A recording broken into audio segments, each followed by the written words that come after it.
Bonjour mesdames et messieurs, bienvenue dans ce journal. Voici les titres de ce 13h. Hier, vendredi 3 novembre, un conseil des ministres s'est tenu de 11h à 13h au palais de la présidence de la République sous la présidence du chef de l'État, Alassane Ouattara. L'ordre du jour de cette réunion comportait plusieurs points. Vous les connaîtrez dès le début de ce journal. Le 5e sommet entre l'Union africaine et l'Union européenne se tiendra les 29 et 30 novembre prochains ici à Abidjan. Le vice-président a entamé une série de visites des sites qui vont recevoir les invités. Il était hier à l'Ivoire Golf Club et à l'extension du pavillon d'honneur de l'aéroport. Au Libéria, le second tour de l'élection présidentielle qui devait avoir lieu mardi prochain pourrait être reporté. La Cour suprême a indiqué hier vendredi qu'elle décidera lundi si ce second tour se tiendra effectivement comme prévu le lendemain. Le président de la République, Alassane Ouattara, a quitté Abidjan ce matin pour Washington aux États-Unis d'Amérique où aura lieu la cérémonie de signature de l'accord de don du MCC, le Millennium Challenge Corporation, à la Côte d'Ivoire, don estimé à près de 300 milliards de francs CFA. Vous le voyez en image, le chef de l'État a été accompagné à l'aéroport par le vice-président de la République, le Premier ministre et plusieurs membres du gouvernement. Avant donc son départ pour les États-Unis, le chef de l'État a présidé hier au palais de la présidence de la République le Conseil des ministres hebdomadaire. Au nombre des décisions arrêtées, il a été question entre autres du prix d'achat du coton pour la campagne 2017-2018, de l'entrée en service avant la fin de cette année du CHU de Cocody-en-Gré et du conflit foncier dans la région du Cavally. Le point avec Viviane Haïm. La nouvelle est tombée de la bouche du porte-parole du gouvernement répondant à la question d'un journaliste suite au Conseil des ministres hebdomadaire qui s'est réuni ce vendredi 2 novembre sous la présidence du chef de l'État. Le président de la République, Alassane Ouattara, devait avoir une rencontre ce vendredi après-midi avec le président de l'Assemblée nationale, Guillaume Kibafouri-Soro. Le président de la République, effectivement, quand il en sent le besoin, quand il pense que cela est utile, il rencontre les présidents des institutions. Maintenant, comme par ailleurs, je sais que dans son programme d'aujourd'hui, de cet après-midi, il y a effectivement une rencontre entre lui et le président de l'Assemblée nationale, donc je me permets de vous le dire. Donc, mais il ne faut pas accorder à cette rencontre une particularité autre que celle qui consiste pour deux personnalités de ce pays de se voir et de travailler sur des questions d'intérêt général. Relatif à son ordre du jour, le Conseil des ministres a fixé les prix d'achat pour la campagne cotonnière 2017-2018. Le gouvernement a décidé le maintien du prix d'achat du kilogramme de coton à 265 francs le kilo. C'était le prix pratiqué l'an dernier, donc ce prix est maintenu pour la nouvelle campagne, bien que le prix calculé soit inférieur. Donc ça veut dire qu'il y aura une contribution du gouvernement. Le prix calculé était de 247 francs CFA le kilo, mais le prix décidé par le gouvernement, donc pour cette campagne, pour le coton graine de premier choix, est de 265 francs le kilo. Et pour le coton graine de deuxième choix, ce prix est fixé à 240 francs le kilo. Une communication plus détaillée sera faite par le ministère de l'Agriculture. Au plan sanitaire, le nouveau CHU d'Engré est fin prêt pour entrer en service. Le décret relatif à sa création, ses attributions, son organisation et son fonctionnement a été pris ce matin par le Conseil des ministres. Ce CHU est implanté sur un site de 4,5 hectares avec une superficie bâtie d'environ 36 000 m². Il est doté d'une capacité d'hospitalisation de 250 lits. Ce CHU bénéficie d'équipements médicaux de dernière génération. En le disant, nous sommes tout à fait véridiques. Il s'agit d'un plateau technique très moderne, avec des équipements qui sont parmi les plus modernes qui existent à ce jour. Il comprendra également un centre international d'endoscopie et de techniques avancées en chirurgie. Le CHU sera ouvert sans aucun doute avant la fin de cette année. Après le conflit foncier et le retour au calme négocié par le gouvernement, la région du Cavally connaît de nouveaux affrontements depuis jeudi. Cette nouvelle hausse de tension a fait l'objet de délibérations par le Conseil. La situation jusqu'à hier, dans cette région, était calme. Les populations étaient revenues à leur lieu habituel d'habitation, elles vaquaient à leurs occupations. Quand il y a eu un malheureux incident, 2 jeunes Ouais ont essuyé des tirs dans le village de Glo-Paoudi, une zone, il faut le préciser, très largement en dehors de la forêt classée de Gouindébé, qui était l'épicentre des problèmes qui étaient notés dans cette région. Il s'agit sans aucun doute de personnes qui ont sciemment mené cette attaque. Il s'agit sans aucun doute de manipulation, puisque ces jeunes gens ont été appelés et ces 2 personnes ont malheureusement été attaquées, donc à l'arme à feu, et l'un des jeunes malheureusement est décédé. Cela a conduit malheureusement à un certain nombre de manifestations depuis hier, manifestations qui se sont déportées dans les résidences du préfet et du sous-préfet, qui ont été saccagées, pillées, des véhicules ont été endommagés, incendiés. De grands axes de la ville ont été barricadés, interdits à la circulation. On peut dire à cette heure que la situation reste malheureusement encore tendue.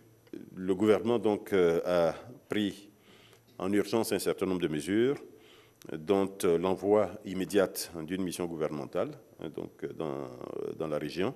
Le Conseil a en outre été informé du voyage le samedi du président de la République à Washington aux États-Unis d'Amérique pour la signature du contrat d'éligibilité de la Côte d'Ivoire au programme Compact du MCC, avec à la clé la remise d'une cagnotte d'un montant de 300 milliards de francs pour poursuivre l'effort de développement.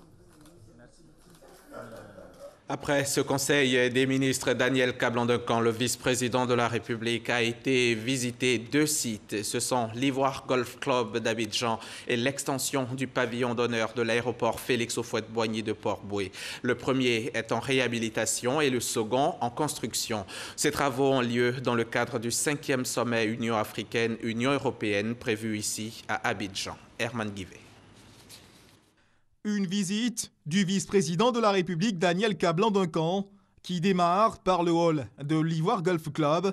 Les murs du bâtiment à l'architecture fantaisiste respirent encore la peinture fraîche. Les luminaires brillent de tout leur feu. L'Ivoire Golf Club abritera les rencontres des conjoints des chefs d'État et de gouvernement qui séjourneront à Abidjan du 29 au 30 novembre 2017 dans le cadre du sommet Afrique-Union européenne. Un petit tour du côté de la salle qui abritera le buffet avant de terminer sur la terrasse qui enregistrera certainement un ballet incessant. Les travaux de réhabilitation vont bon train. L'un des responsables du site renseigne le vice-président sur l'avancée des travaux. Puis direction l'aéroport Félix Houphouët-Boigny d'Abidjan pour un décor plus mécanique. Extension du pavillon présidentiel. L'entreprise engagée dans la réalisation des travaux est à pied d'œuvre. On a vu que le chantier avance normalement. Il y a des éléments complémentaires qui ont donc été indiqués qu'on va traiter au niveau du pavillon présidentiel. Compte tenu du nombre de gens qui viennent, ça ne pourra pas suffire. D'où la nécessité formulée par le président de la République d'avoir ce complément. Et de ce que nous croyons savoir, de ce que nous avons entendu, ce sera prêt donc à temps et que d'ici le 15 novembre, l'ensemble sera prêt. Vous voyez, donc c'est une avancée très très forte parce que les structures de base sont déjà réalisées, on a confiance, parce que ces entreprises ont montré leur savoir-faire. Donc qu'on puisse de ce côté-là avoir, disons, le respect des délais concernés. 80 chefs d'État et de gouvernement seront présents à Abidjan dans le cadre du 5e sommet Afrique-Union européenne. Avant ce rendez-vous international, les sites identifiés pour accueillir les visiteurs font peau neuve sous le regard du vice-président Daniel Kablan-Duncan. Le directeur général de la compagnie ivoirienne d'électricité était hier vendredi sur le plateau de 20h pour expliquer l'interruption de la fourniture d'électricité survenue plus tôt dans la journée partout en Côte d'Ivoire. Je vous propose là un extrait de son intervention. Ce vendredi 3 novembre 2017, à 14h08, une interruption de la fourniture d'électricité est survenue sur l'ensemble du territoire national. Cette perturbation a été causée par le déclenchement de l'automate centrale de Foxtrot, principal fournisseur de gaz des centrales thermiques des producteurs indépendants d'électricité. La perte brutale des principales capacités de production du système électrique en service à ce moment-là a engendré cette perturbation dans la fourniture d'électricité. Dès la survenance de cet incident majeur, les équipes de la CIE se sont immédiatement mobilisées et ont mis en œuvre de manière diligente les protocoles prévus dans ce type de situation exceptionnelle pour la reprise de la fourniture d'électricité dans les meilleurs délais.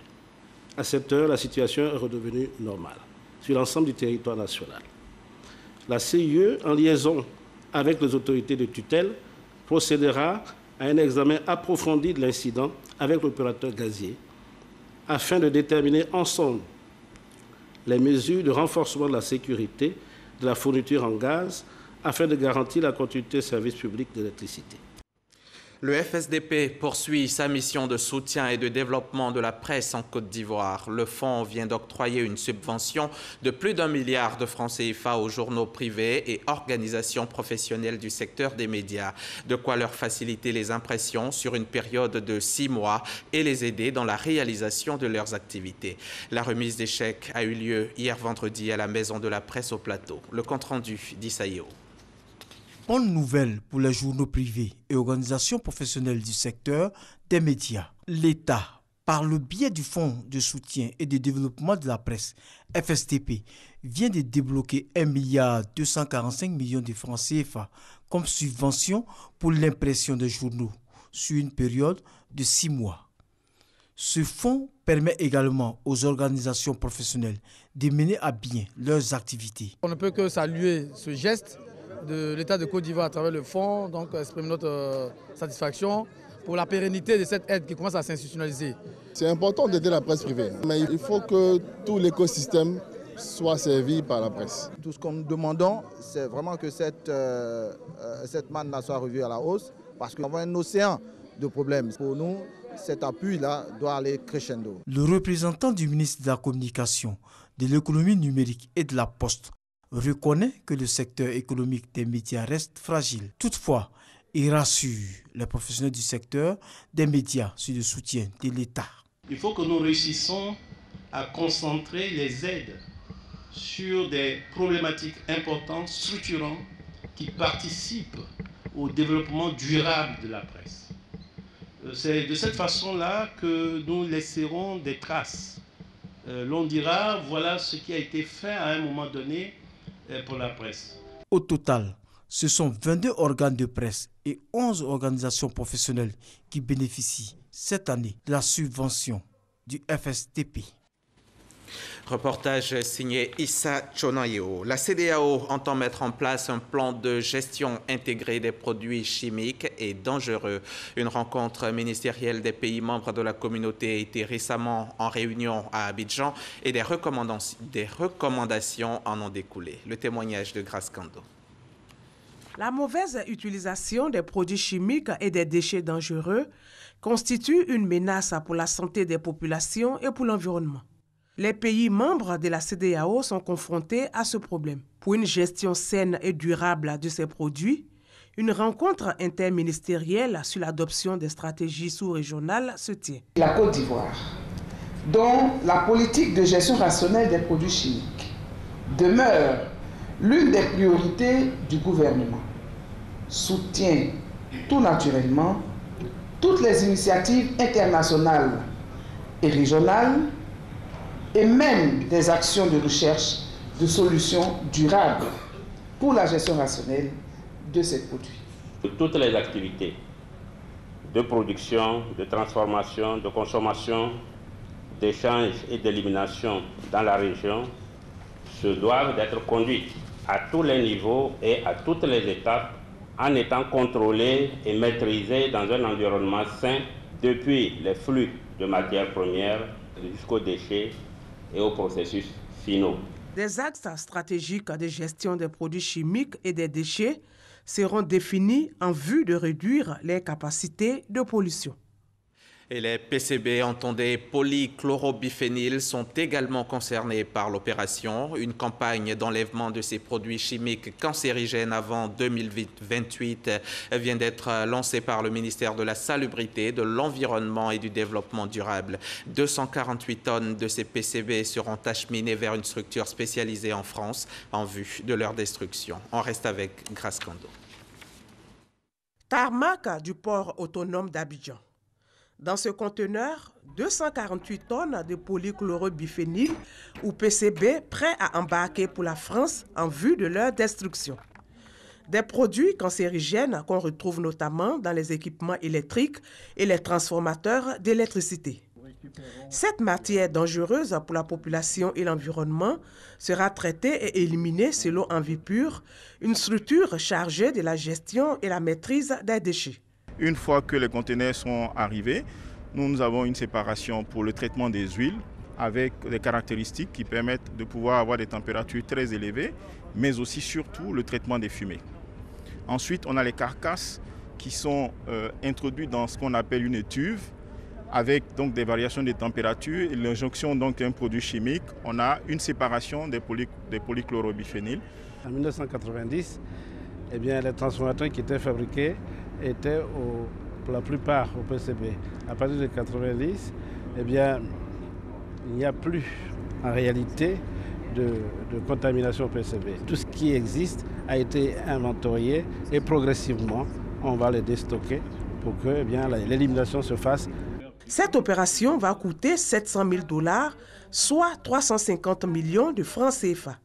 La Côte d'Ivoire a choisi de se débarrasser, comme les autres pays, de ces PCB d'ici à 2028, comme le recommande la conférence des parties à travers la convention qu'elle a ratifiée en janvier 2004. Nous avons pris un engagement de façon à faire en sorte qu'à l'horizon 2028, nous n'ayons aucun produit de PCB donc sur notre territoire ivoirien.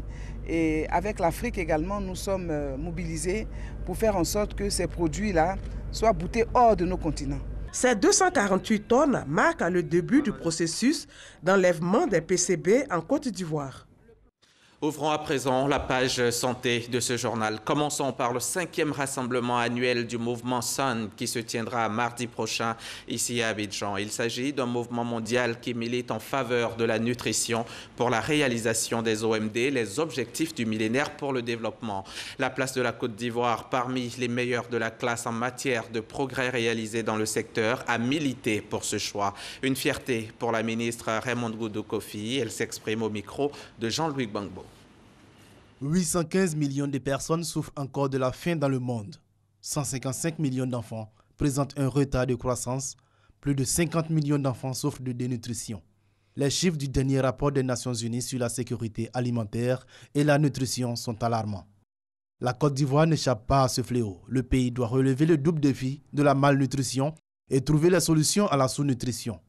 Un combat qui nécessite, selon la ministre de la Santé et de l'Hygiène publique, le rassemblement de toutes les forces. Ce combat est l'affaire des communautés, des organisations de la société civile, du milieu académique et de la recherche, des partenaires techniques et financiers, du secteur privé, des parlementaires, des médias. C'est pour faire face aux défis de l'insécurité nutritionnelle que la Côte d'Ivoire a adhéré au mouvement Scaling Up Nutrition, SUN. Mouvement mondial lancé en 2010 en appel à une action immédiate en faveur de la nutrition. Le pays s'offre ainsi l'opportunité de mieux adresser les questions de nutrition et de corriger durablement la situation nutritionnelle au regard des indicateurs mondiaux de référence. Le gouvernement entend ainsi renforcer la multisectorialité avec l'engagement de toutes les parties prenantes.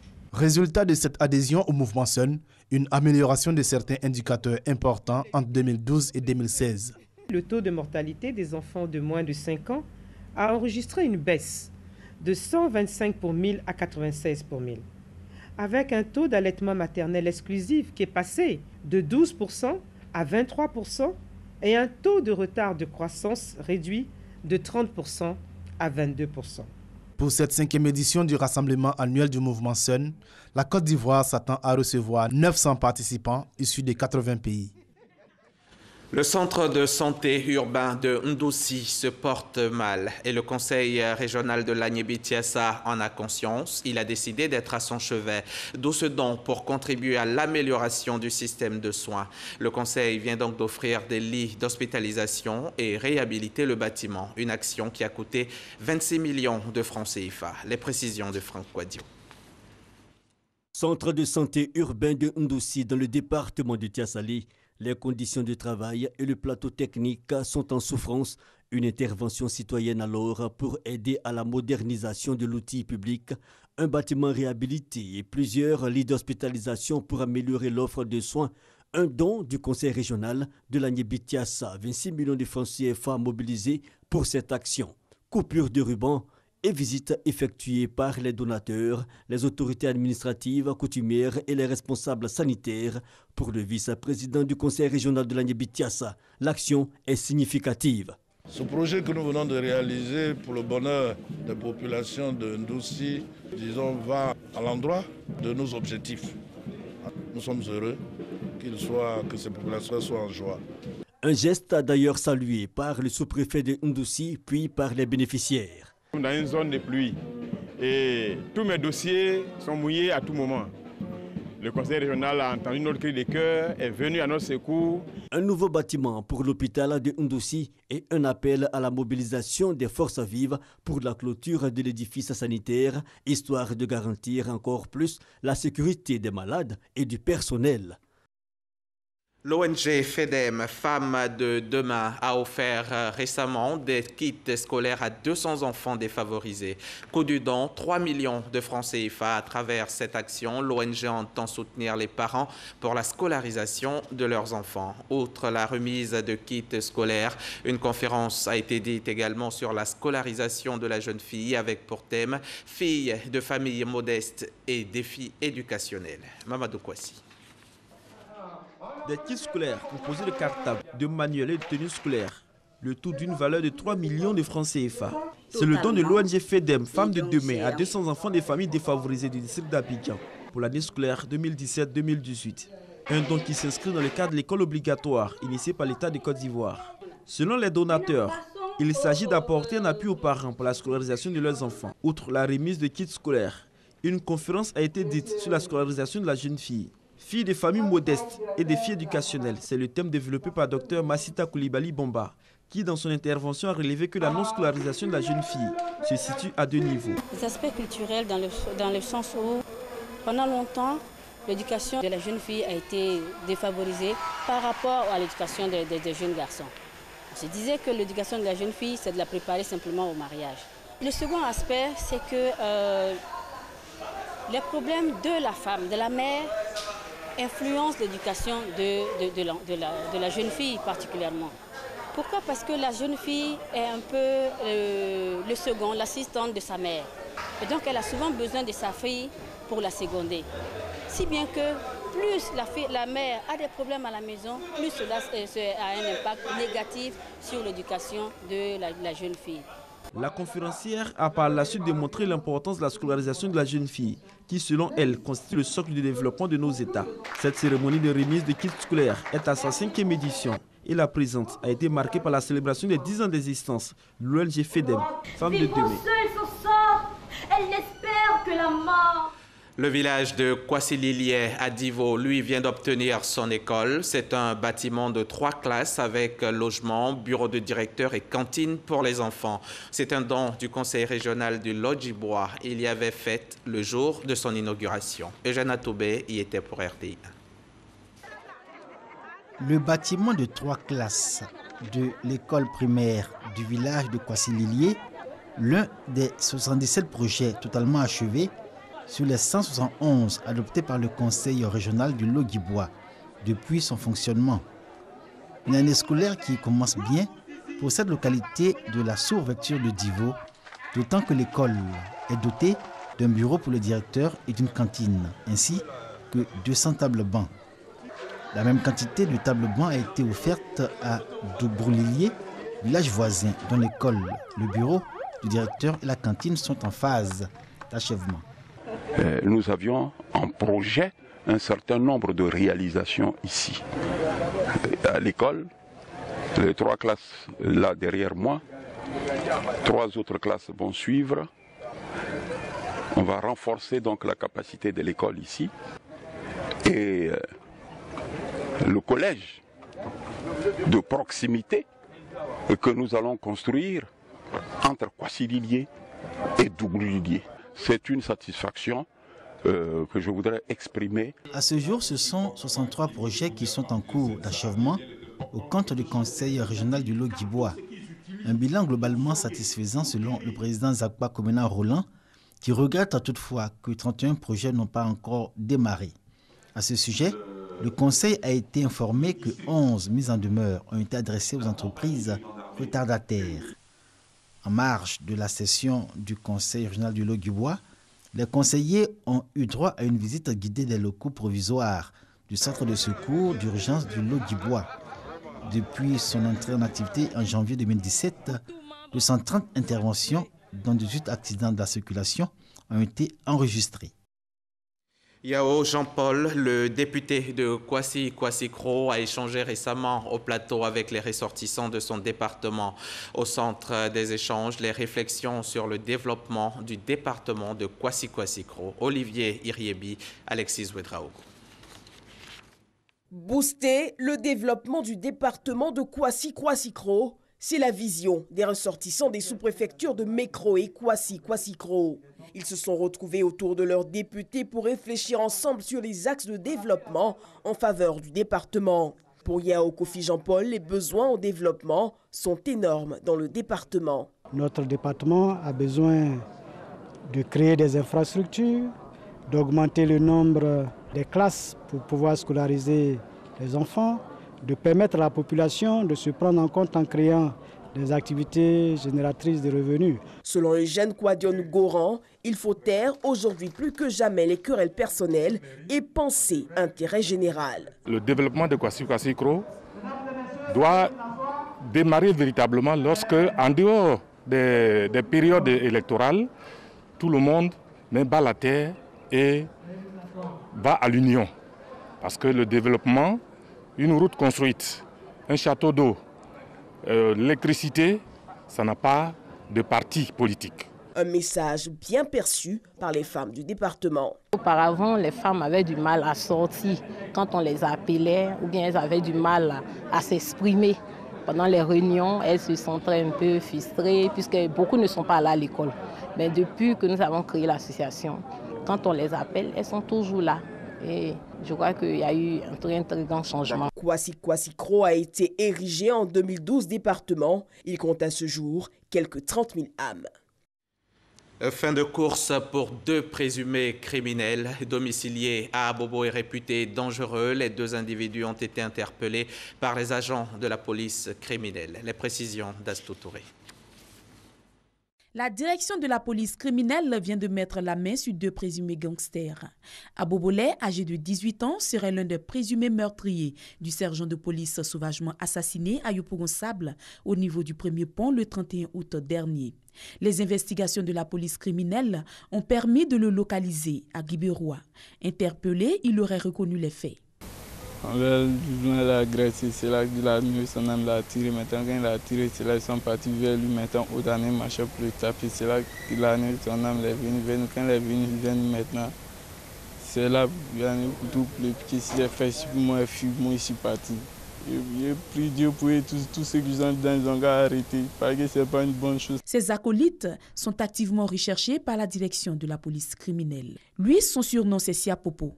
Interpellé dans un fumoir, il aurait en sa possession un pistolet à canon scié de fabrication artisanale. Il aurait reconnu avoir commis plusieurs vols à main armée avec son gang, composé de 6 membres dont il en est le chef.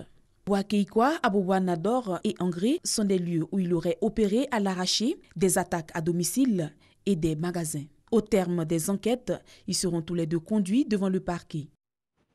Faisons un tour au Libéria pour refermer ce journal. Au Libéria où tout indique que le second tour de l'élection présidentielle qui devait avoir lieu mardi prochain sera reporté. Selon un porte-parole de la Commission électorale nationale, le scrutin sera définitivement remis à plus tard.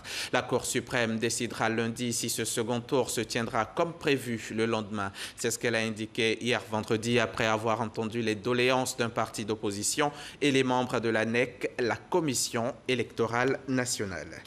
Voilà qui referme ce journal. Merci de l'avoir suivi. Demain, à la même heure, je serai encore chez vous. Bon samedi sur RTI.